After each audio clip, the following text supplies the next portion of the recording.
24 సంవత్సరాల నుంచి ఇటువంటి మాటలు మనం అందరం వింటూనే ఉన్నాం. మీరు వింటూనే ఉన్నారు, మీడియా మిత్రులు, మేము వింటూనే ఉన్నాం, తెలంగాణ సమాజం కూడా వింటూనే ఉన్నది.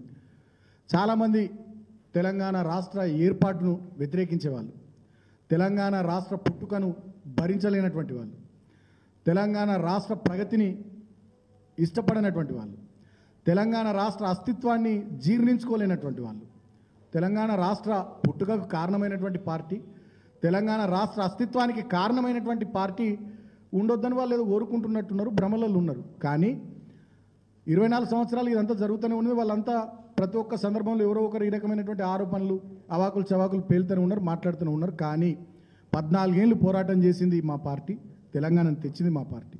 10 సంవత్సరాలు బ్రహ్మాండంగా దేశానికే ఆదర్శంగా కేసీఆర్ గారి నాయకత్వంలో తెలంగాణను సమున్నతంగా నిలిపిన పార్టీ మా పార్టీ.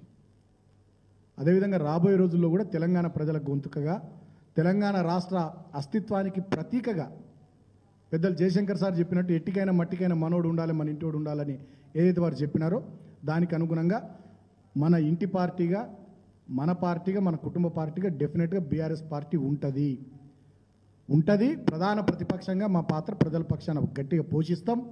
ఈ ప్రభుత్వాన్ని అడుగడుగున నిలదీస్తాం. ప్రజలకు ఇచ్చిన మాటలు నెరవేర్చేటట్టుగా డెఫినెట్గా పెద్ద ప్రజా ఉద్యమాన్ని నిర్మిస్తాం. ఈ ప్రభుత్వం పని భరతం పడతాం. ప్రజలకు ఇచ్చినటువంటి 6 గ్యారంటీలు కానీ, 420 హామీలు కానీ నెరవేర్చేదాకా ఈ ప్రభుత్వం వెంటబడతాం.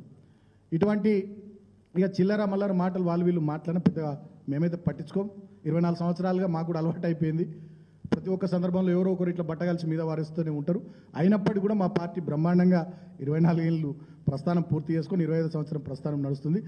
రాబోయే 100 సంవత్సరాలు కూడా బ్రహ్మాండంగా మా పార్టీ ఉంటుంది. Thank you.